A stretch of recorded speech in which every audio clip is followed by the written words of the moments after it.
It's your boy Soldier Boy, and I copyrighted claimed the Artism podcast.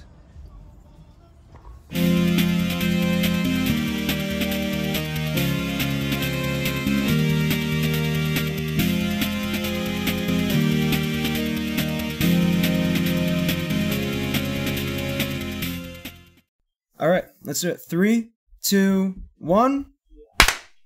Hey, I was actually good at first try. Yeah. Hello and welcome to the Shadow Realm, the Artism podcast. This week featuring esteemed guest LittleKuriboh. Say hi.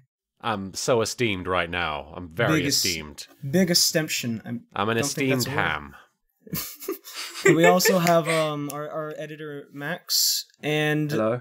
Other person, Lonely Shepherd. It's Say hi. me. It's me again. Yeah, so if you don't know LittleKuriboh, he's the guy that made the Yu-Gi-Oh! Abridged series, quite a popular series on the interwebs. Yeah, It's taken on a life of its own. That's what I like to say. It's always weird to talk about your own product having a following. At least for me, I don't know about other people, but like, it all started in 2006, and it was just me sort of goofing around in my bedroom, just sort of watching Yu-Gi-Oh! And trying to crack wise about it and writing down. Basically, I just watched like the first episode, and I wrote down a bunch of jokes related to the first episode, and I sort of reshaped them into the form of a linear script. And I didn't know if I was going to make a second one, and I threw it out on the internet. And I think maybe 20 or 30 people liked it. And I got encouragement from those people, and I always want to give credit where credit's due. I wouldn't have continued without the support of the other Yu-Gi-Oh! Fans out there that did find it and like talk about it and were very enthusiastic. And so the Yu-Gi-Oh! Fandom really encouraged me to keep going with it. And by episode 5 or 6, it sort of snowballed and gotten out of control, and the machine was running at that point. I couldn't really stop it if I wanted to. Yeah, I feel like the moment I realized that it sort of evolved into something more than what I was expecting it to was when I saw on the Penny Arcade website, they had on their forum Penny Arcade, old. Yeah, it was like old internet. It was like 50-page thread about Yu-Gi-Oh! Abridged, and I saw it, and like the first post was like, have you guys seen this video? It's either the best thing in the world or the dumbest thing in the world. And I was so happy that they were talking about me being potentially the dumbest thing in the world. I thought that was great. That's how I feel about every time someone comments on this podcast. Hey, I'll take it, you know? Yeah. Was that like an abridged reference in fucking Yakuza I saw? I saw someone... Can you fucking believe that? That's nuts. Crazy. I haven't heard exactly how it got in there, but from what I've gathered, and if any of your listeners don't know what the Yakuza games are, it's a series, punchy RPGs, basically. Very serious angry men doing dancing and punches. Yeah, karaoke and all that. And it's a lot of fun. It's very surreal, very eccentric, but very, very strong storytelling and very great, really cool characters. And it's one of my favorite video game franchises, and I picked it up when it first came out because it was compared to the Shenmue games, which have their own following, and it was sort of a spiritual successor to those, and I was a big fan of those and the Sega Dreamcast back in the day, so I was like, oh man, Yakuza, I've got to get that, and so I picked up the first game, and I've been collecting them since then, whenever they've come out in the West. And one of the more recent titles, Yakuza 0, which is sort of a prequel to the first game, they threw in a direct quote to Yu-Gi-Oh! Abridged, the first episode. They put "Screw the rules, I have money" in some of the dialogue, and they acknowledged that outside of the game, the developers, or at least not the developers, the localization team acknowledged that it was a direct reference to Yu-Gi-Oh! Abridged, which is mind blowing. It's a huge honor. I can't get over it. I really can't. I didn't believe it for a good like 24 hours until I watched a YouTube video of it actually happening, and then I was like, oh my god, how? I remember watching the Abridged series when I was in like middle school. Oh wow! And I used to make those references all the time, and none of my friends like watched it, and they're like, what the fuck? I'm just like, No, I get jokes. that. I get that. It was great. Does that kind of, you know, how does that feel like knowing that honestly the abridged series is on par with, if not like more famous than the actual anime? Oh, I don't know if I'd ever say it was more famous or even on par. I mean, it's definitely did you it's see definitely in the Twitch same stream? ballpark. So, sorry, go on. Did you see the Twitch stream when they were streaming the whole Yu-Gi-Oh series on Twitch? Yeah, I did. I didn't see the whole thing, but I definitely tuned in and I saw people quoting the abridged series, and that was a really cool thing to see, because it means that people are still enthusiastic about it and they still remember the show, because it has been going for over 10 years now, and I never assume that people will remember some of those old silly videos, but it was heartwarming, and it was fun to see people, you know, as a community coming together about that in Yu-Gi-Oh in general. But I don't know, I feel like it's because a Twitch audience is a very specific kind of audience. Yeah. I feel like if that was like a bunch of kids, because a lot of kids must watch Yu-Gi-Oh as well, because it is aimed at them. I feel like they probably don't know anything about that, but they know Yu-Gi-Oh. So, in my opinion, it's nice to even be associated with it, you know, even like in a peripheral sense. But I would never put myself on the same like level as the show. Yeah. Yeah. The thing is though, is sometimes like when I'm watching, like if I ever like revisit it, like or rewatch it, or sometimes I'll think of like, oh, this is where that quote is here, and it's actually like, it's not. I'm thinking of the abridged quote and not the actual show. I catch myself doing that sometimes. Yeah. Kaiba especially, like when you write him perfectly, because he's almost like a parody character on the show. Yeah, he really is. He's very over the top. One of my favorite lines is the whole like, anyone who's late gets kicked out of the show, or kicked out of the game, and he's just like, Mokuba, delay Wheeler. Make sure Joey's late. Make sure Wheeler's late. That shit's great. He's a very fun character, and they definitely went overboard with him on the dub script, and I feel like it's a testament to the humor of the 4Kids writers, because a lot of people don't give them enough credit. I think they were very funny. The problem is that there were times when they were funny and maybe they should have pulled back a little bit, because I feel like they changed the tone of a lot of the shows they worked on, and some people obviously weren't cool with that, and I get it, but they were very funny. Oh yeah. I did. There's that whole thing where there's that guy who's like, "You ruined my whole life," yada yada. He goes on a big speech and everything, and Kaiba's just like, "Shut up! I hear that line every day." It's so awful. Who's your favorite character to write for the abridged series? That is a really good question. I think like Kaiba's definitely up there, but I think Marek is always going to be one of my favorites, and he's a big fan favorite as well. And I think that Marek was like, oh, my bad, the favorite. Sorry, Oh, it's okay. He's like, okay. You one at a time. So, yeah, I was just about to fangirl a bit, because I remember watching the Yu-Gi-Oh series and thinking Marek was really cool, and then watching the abridged series along with it, and just becoming like obsessed with Marek and Bakura. like the hyper fangirling, just like, oh my gosh, they're so cool. And I just talk about Marek and Bakura, and my sister's just like, the fuck? Who are these characters? Who are these people? Are they like actors? I'm like, no, they're a cartoon character. And I was like, I'm not going to associate with you anymore. Look at my shiny rod. The fantastic way about how you how distinctly you voiced Malik as well was when I reinstalled I've started playing Duel Links very recently. Nice. I remember hearing Malik's voice for the first time and immediately going, "What the fuck? He doesn't sound like that." He's off. Just because I hadn't seen the show in years. Malikishta.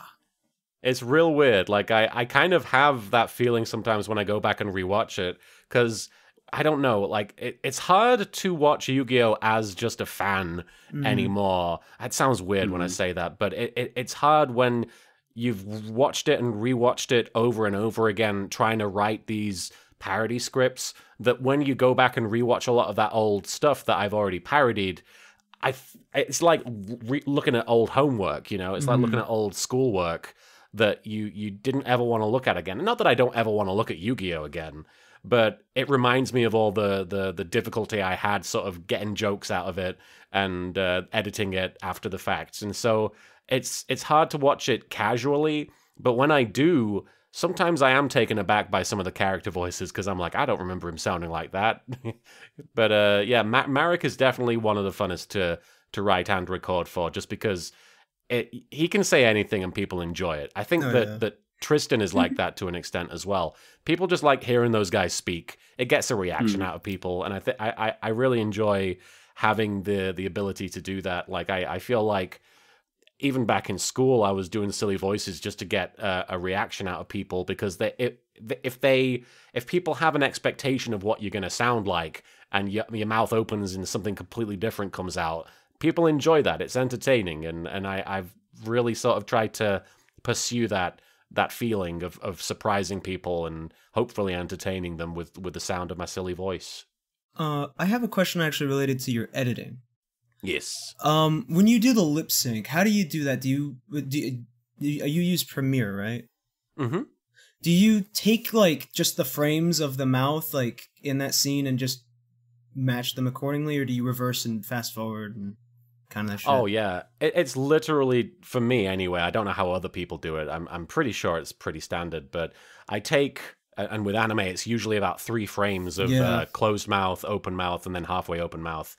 I take those frames, and once you get used to looking at the waveform of audio, especially your own voice, which is weird, you get used to seeing how certain words look as a waveform and how sentences are formed as a waveform, and you can kind of see where certain mouth shapes should be after you've gotten used to it. So like when the waveform is at its peak, you know, the mouth should be open and stuff like that. And it's just sort of a case of going over and over and rewatching the same clip a few times and just frame by frame sticking those mouth flaps down exactly where they should be. I kind of like treating it like a very slow, boring puzzle, sort of like a jigsaw puzzle that just happens to feature anime mouths and my own voice.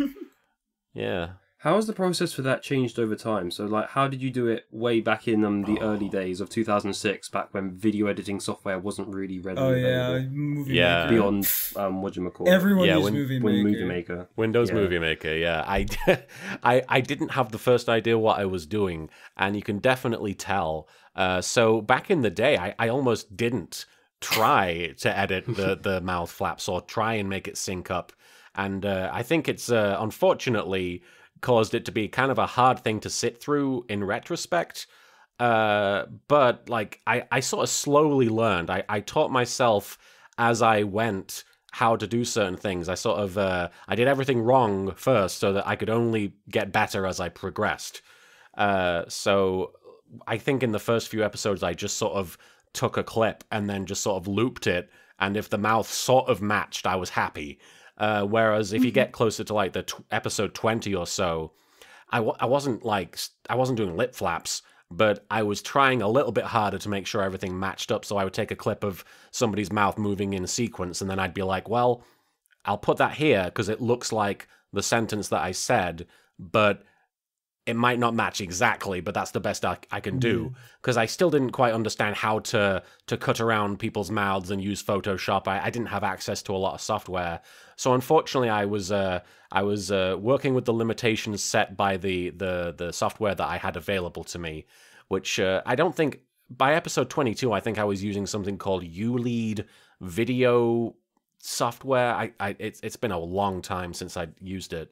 And then I progressed to Sony Vegas, and then I eventually settled Vegas. on. Oh, it was not fun. I wish I many had crashes. Never... Yes. Yeah. Yeah. A lot of lost work. I understand that pain. Vegas screwed me a number of times too.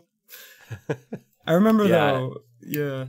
You go ahead. Sorry, go on. Back then, it was basically a race to see who could be the first one to be okay at editing. Like, if you had access to anything beyond Movie Maker, you were in the top 10 most subscribed channels on YouTube. Yeah, it was so weird. Like, YouTube, I always sort of compared it back then to the Wild West, because there was an idea of what everyone was trying to do, but everyone had a completely different way of doing it, and there was no, like, nothing was set in stone. There was no strict formula for how to do YouTube. So everyone was doing such wildly different things that looked so different, and everything was kind of ugly.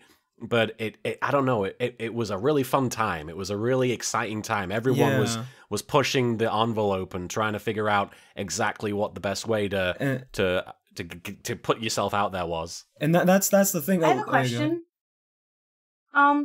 Just a random thing. What did you think of all the other, like, abridged series that started popping up out of nowhere? Like, after you did Yu-Gi-Oh! The abridged series, like, I noticed there was, like, Yu-Gi-Oh! GX, the abridged series, and Yu-Gi-Oh! 5D abridged, and, like, all those ones. I mean, I didn't watch a lot of them. It's not that I didn't want to, it's just I didn't really have time. And I'll be 100% honest, a lot of anime shows I just haven't watched, so I didn't really know if I would get the humor.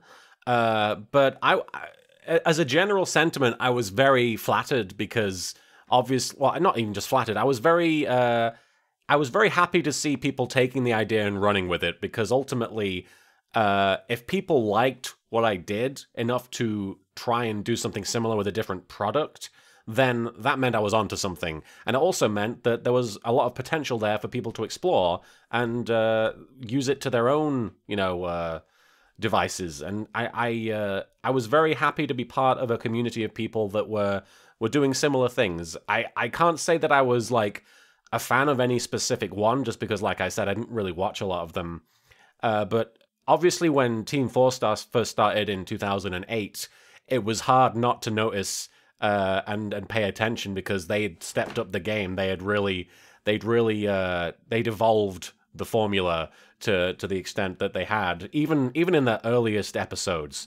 Because I'll be honest, Team 4 Star, their earliest stuff completely outshines a lot of even my later stuff. So it was really interesting and a very exciting time to see a lot of abridgers come together to work on something that had very high production value and very high quality writing. And it lit a fire under me. It made me want to be better. So that was really the first time I started to sit up and take notice and really sort of try and pay attention and compare myself. Because until then, I didn't really know what anybody else was doing, because I wasn't really... I was trying to focus more on what I was doing with Yu-Gi-Oh! But then when Team 4 Star came onto the scene, I was like, oh crap, they figured it out. They know what they're doing. I have to better myself to even be in the same ballpark as those guys. So it was overall, I was a very positive thing that people were coming together and doing their own abridged series. The one thing that that would frustrate me about it, though, was anytime somebody would do a Yu-Gi-Oh! GX abridged for their first episode, they'd always come to me and say, "Can you play Yugi in the first episode?" And I was like, "You guys know I'm not the official Yugi voice actor, right? You can do it yourself." You are Dan Green. Yeah, but you're so like iconic.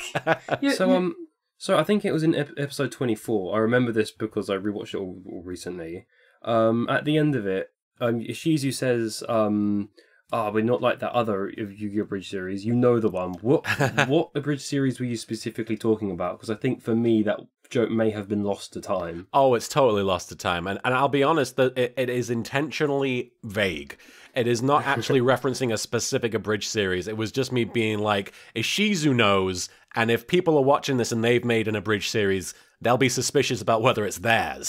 So it's kind of a meta thing that it's almost like Ishizu's looking out of the YouTube video right at the person watching and saying, "You know which one I'm talking about." You know, but even I don't know. That's perfect. But like the thing is going back to that old YouTube thing. A lot of people today will be like, "Oh, if you liked old YouTube, you think it was better, and you're just like nostalgia blinded." But like, and then they point to a bunch of shit. Like, yeah, old YouTube was shit, but the way in which it was shit is like, I think, better than the way it's shit now. That makes any sense. I'd almost disagree with that. There was a lot more unique stuff back then. Yeah. Well, yeah, but back then, I think everyone had Viacom breathing down their necks. So, people still do. Viacom. Well, yeah, but nowadays it's not just Viacom. It's that makes it. Viacom and 3 other people. Viacom and I will say that it is a lot easier as a content creator to remain on the platform, because back then, if you stepped out of line in any way, your channel got deleted. And that happened to me. My original channel got completely taken down. And I almost wish that it never had. I mean, I do wish that it never had, because it would have, I don't know, it might have, I probably would have had a much more consistent following, which ultimately isn't the end of the world if I lose some of that, but it would have been nice to not lose my whole channel, you know? Yeah. Well, I don't mean Yeah, like I'm sure Dailymotion appreciated all the free traffic. Though, so. Yeah. I don't mean all the old like the old YouTube systems. I mean like the old YouTube community and platform itself. I see. I see. Like everyone that used to be on there, like Freddie W. What does he do anymore? Like, I remember he was huge back then. He did, Freddie W? yeah, Freddie W. Hey guys, it's Fred. Oh, Fred! Not Fred! No? No, Freddie W., the guy that did all the fucking the gun shorts. You know, where he'd have a gun and like it's something to do with a gun, and there'd be particle never effects. watched Yeah, the those. 3D effects guy. Yeah. Yeah, I haven't heard He about was him. I never the saw first those. person on YouTube to advance past Windows Movie Maker. He made the first brave steps. he was a bold pilgrim setting out. But yeah, I didn't know much about YouTube because I didn't have internet back then. All I could do was go to the library and watch go on YouTube. So all I got to do was I had a list of videos to watch on YouTube before I had to go home. that's like me with the train now because I have to conserve my little internet usage. So I download a bunch of videos with YouTube Red and then play them on the train. So yeah, YouTube Red, that's another thing that is actually kind of beneficial compared to what we had Oh, back yeah. then. Yeah. I definitely. wish that had been advertised better because I remember when Yeah. it first came out, everyone thought it was awful and like the death of the platform because it kind of seems like it from the advertisement, really. Like the advertisement was really bad, but they didn't. If they'd explained like it does all of these things on mobile and you know it benefits the content creators more when you have YouTube Red, I think people wouldn't have gone up in arms about it. I do agree. I love YouTube Red. I have it. Honestly, it's a great service. Plus, they didn't tell anyone that it came with Google Music either, which is basically like it's budget Spotify, but if you get that and like ad-free YouTube, Yeah. it's pretty fucking good. Silly, Yeah, silly. It's kind of a lifesaver for long trips. Oh yeah, it is. Yeah. Especially the download feature. I love the download feature for YouTube on the mobile. Yeah. It's just so convenient. I just binge watch a whole show or whatever. God. But okay. So did you ever were you like big on the actual game or like the card game or just the anime? Certainly early on, I had absolutely no idea what the card game was or how it worked. I like Yu-Gi-Oh! I mean, I like all aspects of Yu-Gi-Oh! Now, but back then, I was mostly into like the story and the characters, which a lot of people sort of sell short, and I feel like I sold Yu-Gi-Oh! In general short before I'd seen it, because I just assumed it was just a rip-off of Pokemon, and that it was just about selling cards, and it is, to an extent, just about advertising the cards, but there is a cool story there. There is a cool mystery, and it has a beginning and a middle and an end, and the characters do go on a journey, and I even if it's a small part of the show, I liked it, and I found it very appealing, and there was just something very unique about it, and it hit me just at the right time in my life. But I'll be honest, I was too lonely to really play the game with anybody. I didn't really have any friends. Yeah, I know. So I just I didn't have any reason to go out and buy cards and try it out. I remember having the DS game Nightmare Troubadour when I first got my Nintendo DS. Did you? And I ever liked play- that game. Did you ever play Duelist of the Roses? I have a copy. I've never actually sat down and played it though. That I know that it's- game is it's like so weird because it has almost nothing to do with Yeah. Yu-Gi-Oh outside of like the characters and the cards. It's the it's the War of the Roses. Yugi is yeah. Welsh in that. Yeah, Yugi is Welsh in that game. That makes I never ceases okay, to like amaze me. as a big old dumb American, I was actually in a chat with someone the other day, and I'd never heard of the War of the Roses. So when they brought that up, I actually asked, "Wait, do you mean the Yu-Gi-Oh game?"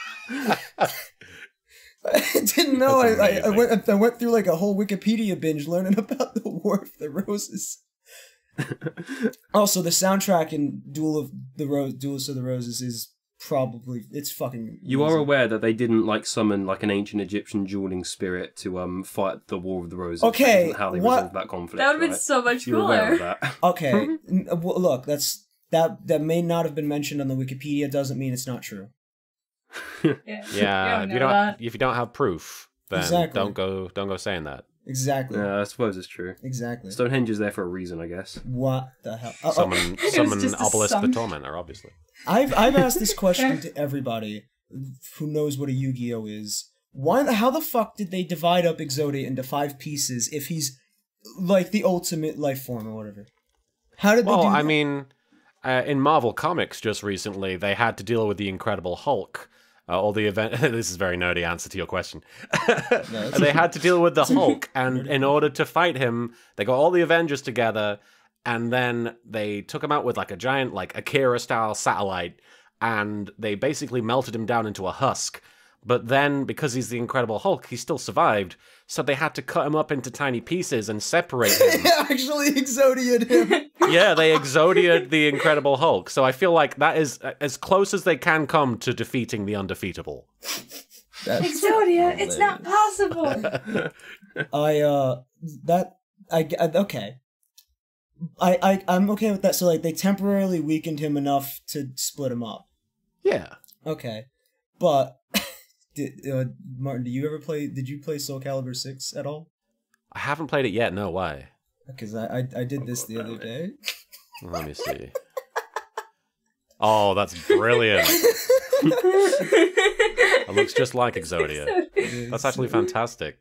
Oh yeah. I've also done Hugh Neutron. No one's done fucking Jimmy Neutron Abridged. The market is open. Oh my. The market is there. You have stunned me with Then that you piece do of it. information. I assumed in the last 12 years there would be at least one.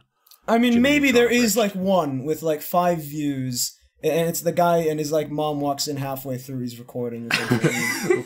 His sister comes in. Mom, I'm Sister doing comes my in. web show. I'm gonna be I'm big. trying to record. You'll see. The new Team 4-star right there. Exactly. Fucking. Oh, Max, you said you had Yes. you had a few questions as well, didn't you? I have many. Okay, go ahead. All Drop 'em. right, we'll knock this one out. So I was going to ask about season 0 abridged, but I Yes. suppose I should just expand it to once you finished with the Duel Monsters arc or whatnot. Are you interested in visiting like anywhere else in the Yu-Gi-Oh universe? Yu-Gi-verse? Certainly, I mean, I would never rule out doing more Yu-Gi-Oh stuff, and I'm definitely going to review more spin-offs when I get done with GX. But as far as like returning to season 0, once I'm done with Yu-Gi-Oh Abridged, the main Duel Monsters series, which I'm on the final season of almost, I will definitely want to revisit season 0 Abridged and the Capsule Monsters series that I started, and also the Naruto spoof thing that I did. I want to do more of that. Yeah. Because I know Yeah. that's kind of a daft, a sort of a stupid little side project that I have, but it's my stupid little side project, and I'm very proud of it. So I definitely want to come back to it. Fantastic. Yu-Gi-Oh! In season 0 is a fucking psychopath. love it. Oh, I love it so much. Have you? He's so fucking and crazy. especially Martin's take on it is so fucking good. Yeah. Dude. I appreciate that. Have you seen? I have you actually seen, watched like oh, that season. Have you seen? I'm sorry. No, I was just I gonna like- talk about how I was. I was just, sorry, very quickly to wrap up. I've been quoting for like the last 2 weeks. I've been quoting to myself. I got the Queen of Hearts. What does that mean? You lose. So it's so fucking good. Have you? Yeah. Have you seen Dark Side of Dimensions, the new movie? Yeah, I love it. I love that movie. It's the best Yu-Gi-Oh movie. Oh, absolutely. It's actually like really well written. Not just for like like a kids anime thing. It's actually pretty good. Like as Totally. its own thing. Yeah, yeah. Um, It deals with a lot of mature subjects like loss and moving on and acceptance and grief. Oh yeah, and and the duels actually like have some kind of like symbolism to it. Like fucking Yugi throws away Monster Reborn to Kaiba at one point, but Kaiba just won't. Kaiba uses it. When fucking Yugi uses a card that banishes all the cards in the graveyard. It's like him. It's him letting go of the Pharaoh. exactly. That's fucking cool. Imagine Yeah. imagine if all the duels in the show had that kind of symbolism to them. Yeah, they have Actually, symbolism, there's this- but it's Not always. usually very shallow symbolism. Like it's usually And they like explain I it. like the ocean, Or like- so yeah. And they really explain it. Pegasus, you have the happy lover in your deck because you used to be a happy lover, but now you have despair of darkness because she went away and now you're in despair. Why do you always have Toontown? Like, why do you always use like Toontown? Book of Toons? I was rewatching that final duel between Yugi and the Pharaoh, and it's like so annoying when Taya butts in, and she's just like, she's explaining the fucking like symbolism and metaphors happening. It's like, oh, I get it. Both of them took a part of each other, and now they're complete, and they do that like 10 times in the duel. Like, shut up, Taya. It's not the most subtle. It's not. It's like, yes, anyone can figure this out. It's really obvious. But yeah, like the Dark Side of Dimensions is really good, and Kaiba is like maximum cheese in that show as well. He says he's gonna fire. If he could, he would fire God. I think that's such a brilliant Kaiba moment because right before he says he would fire God, he says that he considers this reality to be very flawed. And I think that that's something that we can all agree on, and that nobody can dispute Kaiba for saying that. He says that whoever designed this reality made a mistake. Kaiba for fucking president. Let's go 2020. Hell yeah. With Mokuba as the VP. Absolutely. It's not Moku Big Soft. brother, we gotta do this. Shut up, Mokuba. It's no longer Moku Soft, it's Moku America. A Mokuba.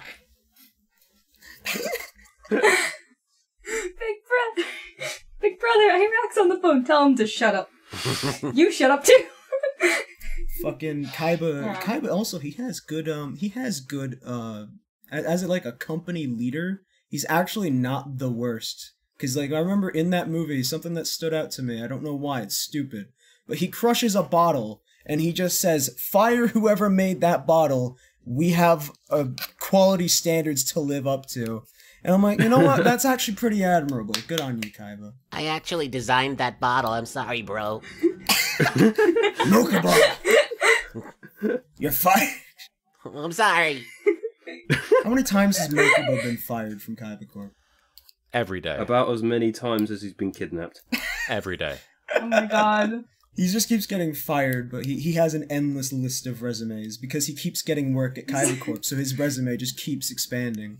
He's got a kidnapping clause in his contract so that every time he gets kidnapped, he has to have another job interview. Damn it, Mokuba! He worked out that contract. Fired. He figured it all out. What was like the actual version of the one place that fucking Kaiba bought out and then sold back to them so that he wouldn't fire all of them? I don't remember, I'll be honest. I think he just said company. I think you called it an orphanage in the abridged series. I thought it was Disney, wasn't it? Yeah, it was DreamWorks, wasn't it? Oh, DreamWorks. That's right. That is right. Someone who cares about their employees. Yeah. Yeah, Taka, my friend Taka actually suggested that. He came up with that gag because I was like, I don't know what Kaiba should do in this scene. He was like, he should totally threaten DreamWorks. And I was like, okay. I'll leave all your employees jobless. Fucking. Yeah. What an asshole move from a 12-year-old or whatever it was. He was like, what, 14? He doesn't look... He's like 16 in the actual show, isn't he? He's 16? I thought they were like 18. Was he still in school? Yeah. I thought they were like 18, like seniors in high school. Kaiba What looks blew like my he's mind? 25. What blew my mind is learning that Pegasus is actually in his 20s. What? No, fuck What? off. No. No. Yep. No, he has to be at least 50. Let me look it up. He's an old Pegasus man. age. He's like, I just picture him as like a 50-year-old man, not 20-something. Ooh. Oh, hang on. This wiki article says he's either 24 or 44, so he could be anywhere in between. He won't tell his age. 50 and 24. Oh yeah, in the manga he's listed as 24 years old. What? What? Well, that was before they added the So Way before that, yeah. They didn't know. Every time he does that, it ages him up a year. It was pre-Spice Girls. Pre-Spice Girls. He watched Price. He was listening to them. He's like, oh no. The Spice Girls split up and he aged 20 years that day. Yep. There's that. In the show. Yeah, go ahead. Sorry.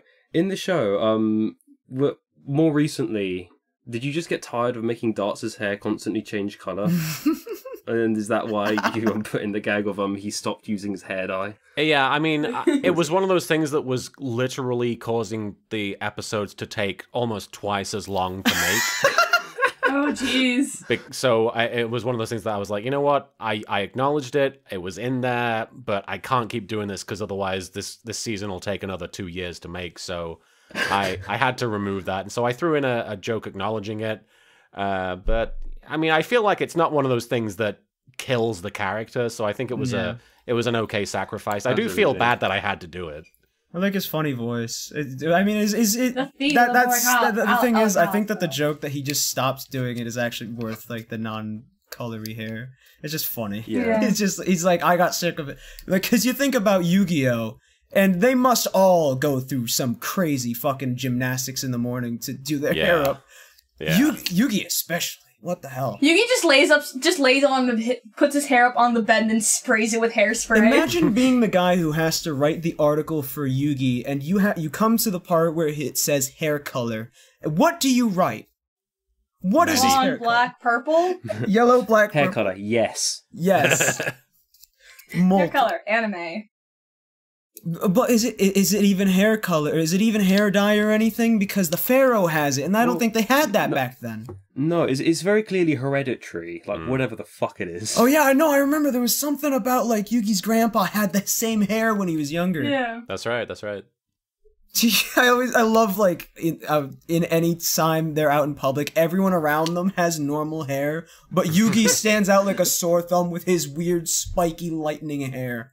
Yeah, it's kind of weird, and especially that all the protagonists have very unique hair. I feel like the one, well, I guess the few times that it's been more acceptable has been in like 5Ds where everyone kind of is ridiculous and over the top. And their hair is fucking crazy. Zexal also has some pretty crazy hairstyles. I feel like Zexal, I think, had the biggest hair budget. The biggest. Oh my god, I remember watching Yu-Gi-Oh! Zexal and just being like, what is this? What is their hair? What happened? I every time I saw the Yu-Gi-Oh! What the hell's the one after Zexal? Is it Arc 5? Arc 5. Arc 5. I thought I never watched that one. I honestly thought the main character was a woman for the longest time. I mean, anime gives people very feminine traits, so it's not unsurprising, but yeah, he's definitely a guy. Yeah. Was it Arc V or Zexal that added pendulum summoning? I can't remember. Arc 5. Jaden is actually probably the one with the most reasonable hair out of all the protagonists, and isn't that just sad? Yeah, I mean, Silas? Okay, Silas kind of reminds me of just Yugi 2.0, but lamer. Aww. He is! His hair is just like the same kind of, and then like he has the same like eye shape, and he kind of has like the same mentality, except he has less of he has the more, I'm so weak, you just need a pharaoh and you got Yugi. Yeah, Yu-Gi-Oh! GX definitely sort of switched the character archetypes around. It's almost like, what if Joey was the main character and Yugi was his meek-mannered sidekick? Yeah. What if Joey was in charge? Oh. Yeah. Well, I mean, Asta didn't have nuts hair, did he? It's true. He just had sort of silver hair. Yeah, exactly. Just kind of long hair. Similar to Kaiba. Like Kaiba had human hair, kind of yeah. like diet. Kaiba was the only human one. He was like, what the fuck are y'all doing? He's too rich to deal with his fucking Oh shit! He's too rich to spend it on hair. He's super rich, but he will not spend the money on hair color. No, because he's not an idiot. That's why everyone else has no money. That's why he's the richest man in the world, because he's the only one who figured out, wait a minute, what if I stop buying hair? Wait a minute. Back on the hair product. Oh, did your BBT movie get like relisted or something? Because I remember for the longest time, copyright issues. Oh yeah. It came back recently. A lot of Yu-Gi-Oh! Bridge videos sort of got unflagged in one fell swoop recently. I'm not sure exactly what happened, but I'm very grateful for it. It's because you're promoting GX and telling everyone to make sure to legally acquire it, and Konami's like, thank you. I mean, they're all like, I hope that I'm ingratiating myself a little bit with that, but at the same time, I don't expect anything like that. Does Konami ever, like, reach out to you for anything like that? Or? No. Konami's never reached out to me in any way. The only time I've ever had anybody officially reach out to me, I mean, I guess it's changed recently, but the only time anyone in any official capacity has reached out to me was when 4Kids was still working on well, when they were still 4Kids, because they've become 4K media. When one of my channels kept going down, I think it was the Card Games FTW one, they would get lots of complaints from fans saying, please stop taking LittleKuriboh's channel down. Even though it wasn't 4Kids, it was YouTube's system, and TV Nihon would have their bots sort of flag footage that resembled stuff from their the system, I guess. But they emailed me back saying, please make sure that everybody knows we're not the ones doing this, and so that they know not to complain to us, because I guess they were receiving a lot of complaints. So that's really the closest I've come to any kind of official correspondence from the people who make the show.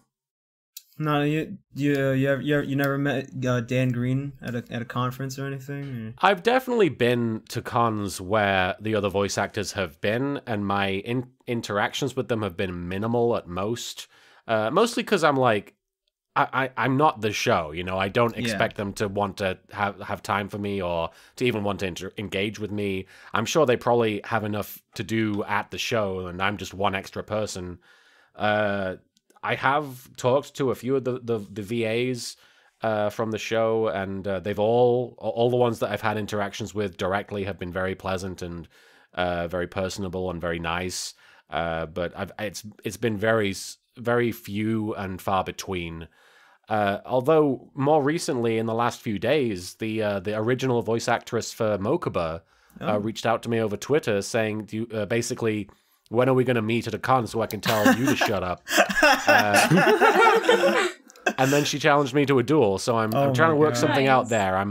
This is my first time really talking about it in any kind of public capacity, but I want to meet up with Mokuba, well, with Tara Jane Sands, who is the voice actress, and I want to have a duel, and I want to do it maybe for charity. I'd like to raise some money for charity. That'd be awesome. Nice. You can send someone to the Shadow Realm for charity. That shouldn't be a problem. It's a good cause, right? Yeah. Every time you summon Pot of Greed, you have to explain it. Oh yeah. They that caused ban, Shepherd. was that meme like the people not knowing what Pot of Greed does? Was that before like the more it's like semi-recent episode where it's Yugi asking, what does Pot of Greed do? Yeah, I feel like I shouldn't have acknowledged it, honestly, because that meme isn't really mine. I was trying to make a reference to the meme without directly just putting the meme in my episode, but I believe that meme from? Where's the meme? Where is that from? It's just from the Yu-Gi-Oh community in general and the internet. I believe, they explain it over and over again, and it's the most overused card because whenever I feel like whenever they write themselves into a corner, they can just have the character use Pot of Greed and then just have 2 extra cards that helps them get out of the corner that they've written themselves into. So it gets explained a lot, and people are kind of sick of hearing it get explained. So anytime it pops up, people are like, "Lol, what does that do?" And I was trying to make an allusion to it, and I feel like some people got the wrong end of the stick and assumed that it was my joke. So now there are people out there that think I invented that meme. In all fairness, the delivery of it was pretty good. Yeah, and at that point it would have been like an elephant in the room to not bring it up. Exactly. That's sort of why I felt I should like throw it in there, since, you know, if I didn't use it, people would be like, why didn't you use it? So now I'm like, at least now I used it and people aren't waiting for it to happen. Yeah. Oh yeah. Well, so you're actually gonna like duel against the voice actors from Mokuba? It's not set in stone. It's not set in stone. Okay. But I'd like it to happen. I definitely would like it to happen in some shape or form, and I'd like it to be for charity if we can make that happen, because I think there'd be enough eyes on us doing that people would be hopefully motivated to give to a good cause. And the cause that I'm leaning towards is the relief effort for these California fires that are ongoing, because I think a lot of people are going to need a lot of help. Oh yeah, absolutely. That's pretty cool. Yeah, they could do it like do they do that? I think the actual voice actors have done something like that as well. They did. Yeah, they do. They do the in-person duels where at the regionals sponsored by Konami, they'll have the voice actors come out and they'll have the screen up and people will be playing the game and the voice actors will do the lines over it. Yeah. Hold on, Yugi. Yeah. That fucking... I showed my friend who's never had any experience with Yu-Gi-Oh! At all that one bit where it's fucking Yugi and Kaiba and they're trying to destroy each other's god cards for like 15 minutes, just going back and forth, and he just said, "This is the dumbest thing I've ever seen in my life." They say "hold on" how many times in that one fight? It's amazing. It's really interesting trying to sit down and watch Yu-Gi-Oh with people who have never watched Yu-Gi-Oh, because sometimes I'd watch it with my friends who knew of my abridged series, but they'd never really watched an episode of the show with that in its entirety. And I would sit and watch it with them, and like 15 minutes into one of the card games, they'd turn to me and be like, "Is this all this is? Is it just gonna be them taking turns and playing cards like this?" And I'd be like, "Yep." And they'd be like, "How do you like this?" But I feel like it's an acquired taste. I think it's like mostly because of how silly it is. Because it's like when you boil it down, it is literally like adults playing children's card games for the fate of the world, and that's just the silliest thing you can think of, really. I do like that it's this very over the top thing that the show treats very seriously. Yes, but if you watch it knowing the premise that it is card games to save the world, it's very entertaining. I think you have to you have to realize the disconnect between the way the show presents itself and the fact that it is this really silly premise. Like, Kaiba was willing to kill himself over a card game. He was standing on the ledge, like, "If you hit me, Yugi, it's over." For a card game. That's just so silly. Holograms, so why would it hurt them? Yeah, the series is very back and forth on exactly how the physics work with those cards. I understand it with the god cards, because they're like above everything else. Like, if there's the god a magic cards, to them. Yeah, but like he was just gonna use Celtic Guardian on Blue Eyes. Yeah.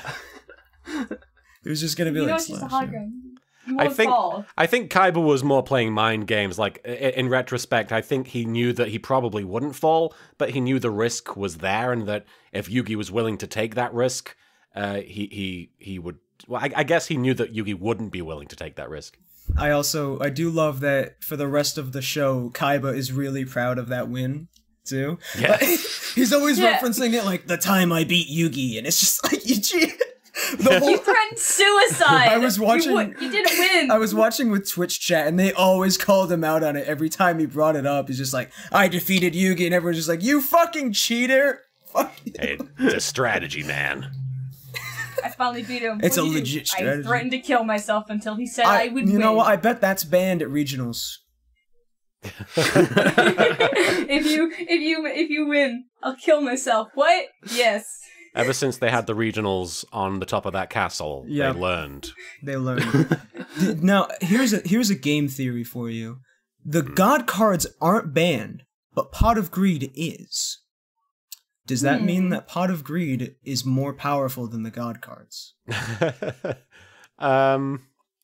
Well, the original god cards are banned, right?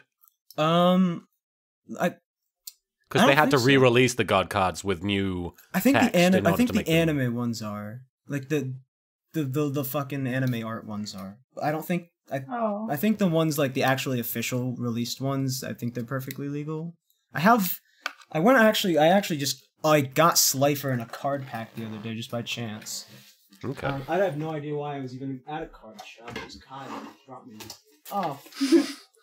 And I just got fucking Slifer. Let me read the damn description of this thing. I just spilled my Kaiba Corp thingies all over the place.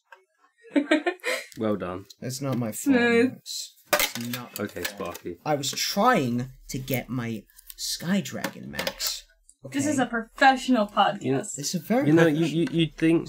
Oh yeah, I got it right here. Yeah, he's got the same thing. This is the same thing in the show, actually. Okay. Except for the whole, isn't affected by magic and trap cards, because that's cheap. So yeah, I don't know. I think the god cards aren't banned. Yeah, I guess Pot of Greed is more powerful than the god cards. There you go. Yeah. Pot of Greed is just too much power. It's a Deus Ex Machina card. Too much power. +1 card advantage.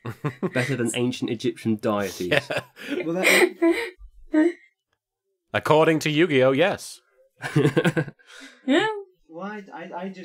I never understood why the god cards in that show were held up on such high esteem, because they were always getting defeated.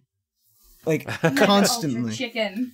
It was always like it was so easy to beat them. I actually don't think the god cards were ever the winning factor of any duel in that show. Were they? I mean, Kaiba used it on a goon or two, right? Right. Wasn't Bakura killed because of Super Mega Ultra Chicken? Oh yeah. Yeah. Yeah. It's Life of the Sky Dragon. He got like knocked out or something. Like he actually. The winged dragon of Ra. No. But Yami Bakura. Oh, you're talking about in the duel with Yami Marek. Yes. Okay. Well, in the duel with Yami as well, Yami uses Slifer, and Bakura has to take the blow instead of Ryo because he doesn't want Ryo to get hurt. So. There's like 15. Bakura just gets the shit kicked out of him constantly. Bakura is the punching bag of the show. Bakura's confusing because you look at there's like 15 versions of him. There's the old one. There's 3 of them. There's Yami. There's the good one.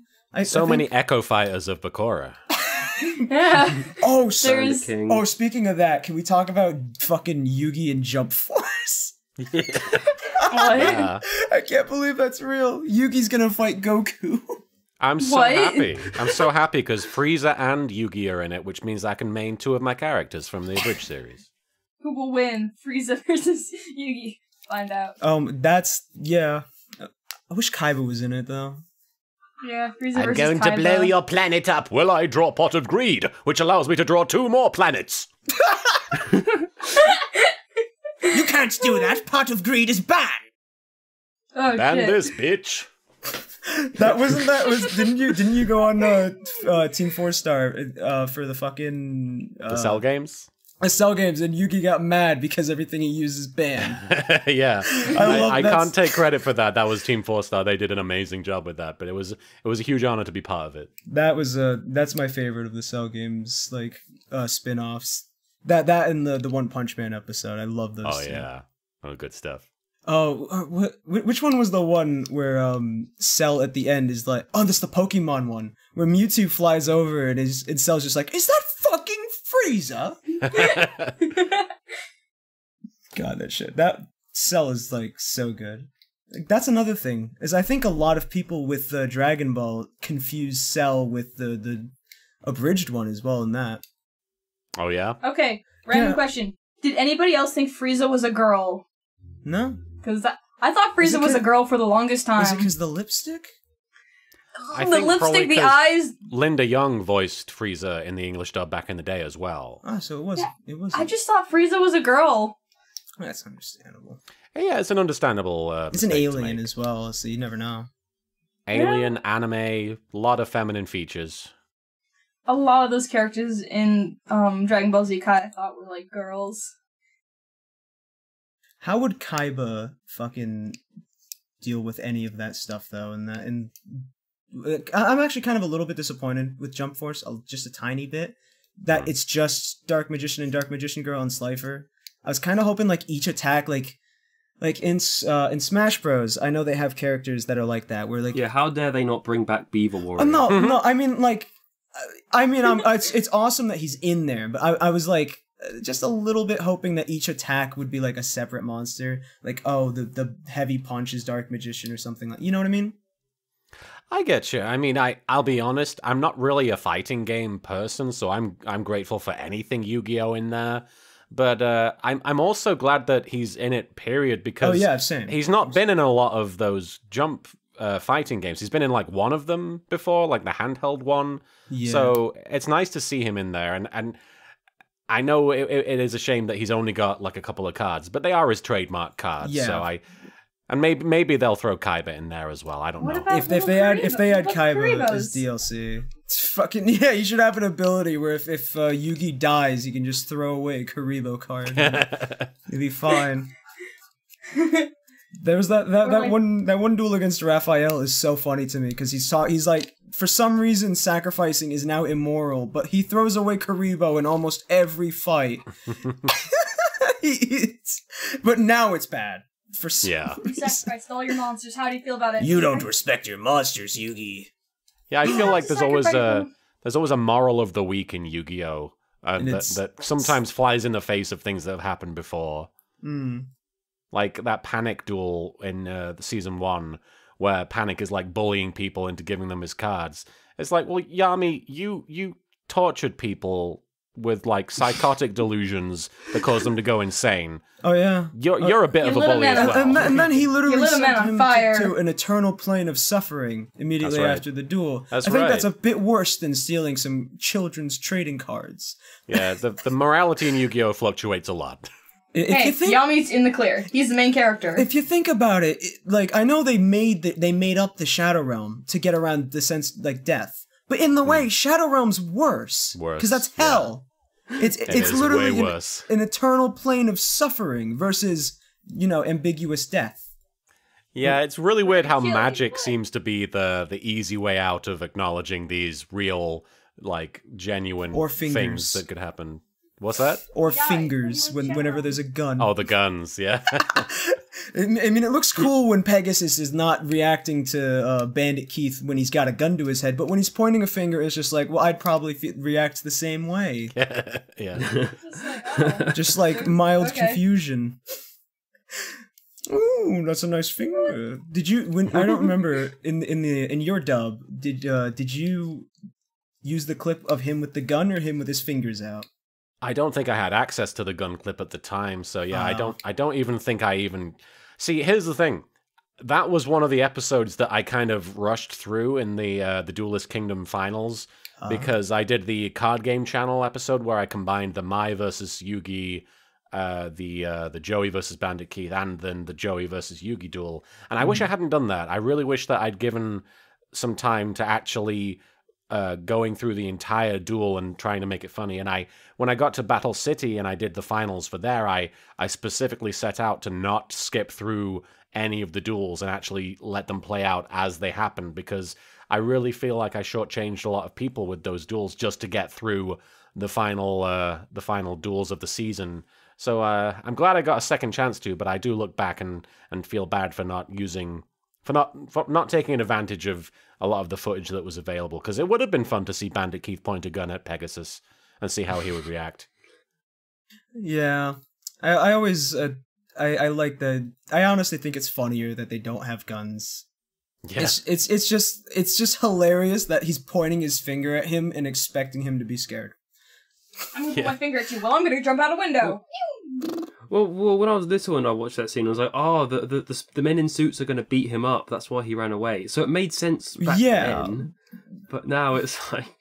Well, Kaiba's also some sort of martial arts master that just a simple throw of Joey to the ground knocks him out and makes Bakura ask him to check his pulse. Oh my god. Check his pulse, Yugi. I love that line because it's the reason he says that is because there's a commercial break in between Kaiba throwing Joey and Bakura reacting. So before the commercial, Bakura says something completely different. But Yu-Gi-Oh! Back in the day, I don't know why they did this, and they did this throughout the series. They would have, after the commercials, they would have the same scene play out with different dialogue. I know, it's just like more work. I remember that. It's more work, isn't it? It's more work, but I mean, that's not really... I think they mostly did that so that it was easier to follow for people who had just tuned in. They would give you a general idea of what had just happened. Because, I'll be honest, with card games, it is sort of hard to pick up on exactly what's going on when you just jump right back in from a commercial. But sometimes it presented a lot of strange situations, such as the Bakura check his pulse Yugi line, because it just seemed so anachronistic and bizarre for him to say that after Joey fell down, you know? In all fairness, you know, he probably did bang his head on the last brain cell he had left. Oh man, what are you talking about there, man? Poor Joey. I still don't get how Kaiba got him into a fucking dog suit. Joey takes a game that is already like 50% RNG and makes it even more RNG. It's true. I think that honestly that's a genius move by the writers, because depending on how they're feeling that day, they can make him good or bad. And just because of just like, I think it's gonna land on no on Time Wizard. It's just oh, poor Joey. Are there any like things you wish you could have done better aside from the the gun bit with the Abridged series? Oh, a lot of stuff. We'd be here all day if I was going to list all the things I could have done a better job with. I mean, certainly the editing, but as far as like jokes in general that I wish I could revisit or change, I mean, there's a lot back in the early episodes. I mean, I don't know. It's really hard for me to pinpoint any one thing. I just wish that I honestly wish that I hadn't done so much internet humor somewhere around like between episode 22 and like 34. I feel like I sort of went on a kick where I was like, well, if I just reference internet stuff, I can get through this. Because I don't know. After a while, it became very hard for me to write jokes about two people playing card games. Because it always felt like the same scenario. It's like, what if every sketch in a sitcom began and ended the same way? Because that's almost how How do you think the writers of the actual show felt? Exactly. I don't know how they did it. Honestly, that seems like it'd be hard to write for in a lot of ways. Because you'd have to lay out all the cards for each people. Like I'm assuming like the writer's room in my head is like they lay out all the cards and like how could this work? You know? Yeah. It's hard to say. It's hard to say how they do it. What was your favorite episode to write for? Like your favorite episode, like. I've had a lot of fun with the last couple of episodes. Actually, the one I just released a couple of months back, the penultimate episode, season 4. I'm very proud of that one. First of all, it's the longest episode I've written and made, and it's I think it's 30 minutes long almost, and I feel like it holds up just fine. 27? Yeah, I think it's like 27. I just watched it today. Gotcha. Well, yeah, it's around 27 to 30 minutes. And I feel like it holds up just fine. And there was a time when I was very reluctant to write anything longer than like 6 minutes because I felt like it would be boring after a while. But the fact that I felt capable of making an episode that was that length, that had a lot of emotional content in it. There was a lot of like really personal, serious stuff in there toward the end of the episode, and I felt like it fit just fine. And there was a long time where I just didn't think anyone would have accepted that. But I think I managed to get there. I managed to get to a point where, as a creator and in relation to my audience, I felt confident that would work and that the people would be okay with it. Yeah. And it seems to fit, and it seems to have worked really well. And I just thought it was a really funny episode as well. Yeah. That one, I'm a big fan of the Kaiba versus Yami Battle City finals episode.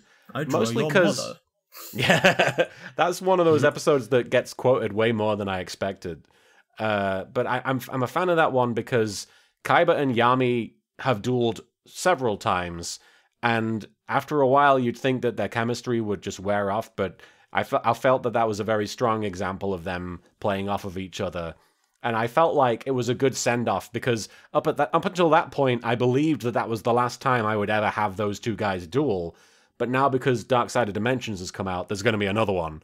So. Well, it wasn't Yami and. That's true. There is that one little tease at the end, though. Oh no! Wait, they do duel, but it's a hologram. That's right. Oh yeah. I like that they perfectly use coiffed hair. The Halo Wraith noise every time they draw a card in that movie. Is that right? Yeah, no, I don't know why I noticed it, but it's actually the Halo Wraith noise, and I made a little video. Let me see if I can find it. That's crazy. But yeah, do you like censor it now, or was it always censored? I just noticed the bleeps. Is it because they like YouTube's new system? No, I've always censored Yu-Gi-Oh! Abridged to an extent. Okay. There are some words I let through. In fact, if you go back and rewatch the first episode of Yu-Gi-Oh! Abridged, like in its completely uncut and unedited and badly edited format, when Yami says, "Seriously, you've got to be bleeping kidding me," the bleep sound, because I was such a bad editor at the time, I didn't know how to get the traditional censor sound effect, so I just said, beep, and I left that in. Oh, wait, I found the video. I found the video. No, I'm sorry, Max. No, we'll watch this first. Let's see. You've been saying Watch that for this shit. years, Kaiba. That's You've crazy. been saying that for years, Kaiba. I could not stop hearing it. They did that like 20 times in that movie, and all I could hear is the Wraith. Yeah, I mean, it's the stock library of sound effects, but what are you I'm gonna gonna do? retweet that. Ooh. Oh, okay, yeah, you go ahead, Max. So I was going to ask quick. Hmm. Is there a story behind where the fuck sensor for Marek comes from? Oh, originally, when I was thinking of making Marek, when I was thinking of writing the character of Marek, I wanted him to be inspired by a character from this Adult Swim show, a very short-lived Adult Swim show called Perfect Hair Forever, and the character was the villain from that show called Quaffio, but I couldn't do a good Quaffio voice. Quaffio. Yeah, and he had that censor effect whenever he would swear. He would go F, and I liked that sound, and I liked the character. But then I realized while writing Marek, I couldn't do the voice, but I still wanted to use the censor effect. I ultimately ended up using the Quaffio voice for darts, but that isn't me doing it. That's Takahata 101. Because he does a tremendous Quaffio voice. So I ended up still using the character idea for a different character. But Marek, I ended up just sort of making a more exaggerated version of what's in the original dub, but made him a sort of man-child, sort of a goofy man-child. What a lovely day. Yes. Like my- Take that back, you fiend. Watching that, I love that. That's like an actual line. Is he's just like, "What a lovely day," and the whole chat during Twitch chat was just take that back. Brilliant. Oh yeah, the Twitch chat. Honestly, the Twitch chat might have been the most fun I've had with Yu-Gi-Oh in years. Just seeing everybody like react overly dramatically to the scenes, like Kaiba throwing Joey on the floor. Everyone would be in tears, writing F in the chat. Like, no, Joey. Pay respect It's to all- Joey. It's always great seeing people scream whenever something like Monster Reborn or Card of Sanctity gets activated. Everyone's like banned, broken, top decked. Yeah, that's just something. It's just like fun to watch that in a huge group of like 20,000 people all thinking the same thoughts. I wish I'd been able to watch the whole thing. Oh, they should do it again sometime. Oh, dude, they should do the Pyramid of Light. They should stream that. They should. Yeah, that's a stream great Pyramid of Light. idea. Yo, hit up Twitch. Definitely. That I'd love to see. I remember as a kid. Oh my god, I was obsessed with that movie. I still have my Blue Eyes Shining, which is a shit card. I have it in a little case for some reason. Nice. I mean, it's a treasured memory. It is a treasured memory. It's still a shit card. I remember that movie. One of my looked memories with Yu-Gi-Oh is me trying to convince my mom that no, it's not the devil, Mom. Well, it kind They're of just is. cards. It kind of is, though. She's like, they're literally summoning gods. I'm like, Mom, it's a TV show. It's a children's card game. Let me watch it. They were selling God. That's true. Well, then again, so is the church. So, Yeah. which What if you took is Yu-Gi-Oh, the greater but put which it is in the greater biblical- evil? Yu-Gi-Oh or the church? The two greatest rivals in history. Did you ever see the thing where it was like someone during the Pokemon Go craze of 2016, the Westboro Baptist Church was a fucking Pokemon Go stop, and someone kept Oh my god. someone kept putting like, I don't remember, like the closest to a religious Pokemon or something up on the thing. No. It was like a Wigglytuff, and it was called Love Wins. It was Oh my god. Brilliant. That was so funny to me. I love that. I made another thing that I don't know, it blew up a little bit. I was wondering if you'd seen this at any point somewhere, because I know a bunch of people had seen this. No, I haven't seen God. this. I fucking spent $20 to get that model rigged and everything. I was so proud of this image for so Money long. well spent. I got it to dual disc. Welcome to the Shadow Realm, Jimbo. Did you ever watch Jimmy Neutron? I mean, I've seen it on TV. I haven't like sat down and watched it, but I'm familiar with it. Yeah. Do you think you could do a Hugh Neutron impression? I'll be honest, the voice escapes me right now. Oh, all right. Sorry, then. man. That's all right. All right. We're getting around a little bit past an hour. We should Wait, ask some I have a question. closing questions. It's a series I like to watch. Are you ever gonna finish the vampire bloodline masquerade thing, or nah? Oh, definitely. I would definitely like to come back to that and finish it off. It's just one of those things where I've got so many side projects like the Capsule Monsters in Season 0. It's just, I'd like to really focus on Yu-Gi-Oh! Abridged and the main series right now and get that done and close the book on it, just so that I can say I finished it. And then I will go on and work on a lot of the side projects and keep those going. But it definitely I just eventually. love Merrick's and Bakura's banter. Their banter's so good. It's like, we'll put They're a down lot the... of fun.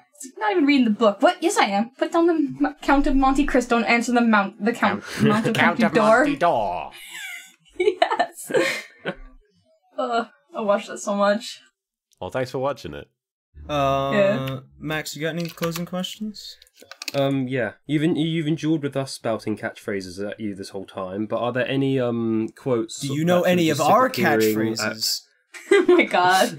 I don't know your catchphrases. Damn shame.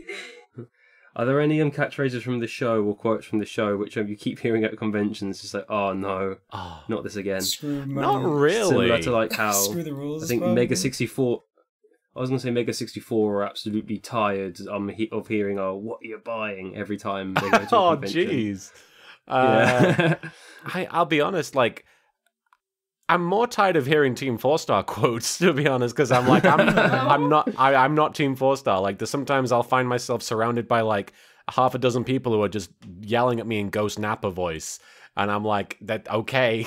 It's just mostly I'm annoyed by that because it's so loud. But as for my quotes, like people saying them at me, like they're just enthusiastic. They're expressing their enthusiasm and their passion and their excitement. And while I may hear it many times, it's probably the first time that they've had the opportunity to say it in most of those cases. So I don't hold it against them, and I don't get that annoyed. I'm perfectly happy because I put myself in that situation, you know. If I go to a convention, of course people are going to show up and like start sharing the quotes and getting excited, and I would be wrong of me to be like to begrudge them that. Yeah. Okay, that's fantastic. I have a question. Did you ever actually own one of those fucking dual discs back in the day, like the original ones? Well, yeah, you go. I never went out and physically bought a dual disc, but I was given a lot of dual discs over the years. Be careful, those are weapons. Be careful of those things. They're dangerous. They've got very sharp edges sometimes. And they close so hard. Yeah, the certainly the ones that you can actually like, they have the motion and everything. It's crazy. It was interesting. One time I got a dual disc from somebody. It was like the 5th time somebody had given me a dual disc, and in the little slot where you put like the I don't know if you put the field spell cards or something, but there's like a little slot. Huh? There's dried blood. Dried blood? No, not quite. But they put like their phone number in there, which I thought was really cool. I thought that was a sweet way of doing that. And never ever put any of your cards in those damn things as well. No, they will. If you've ever seen a card with a twisted up and fucked up edges, it's probably because of a dual disc. Those things devalued the card game so much because of all the destruction they caused.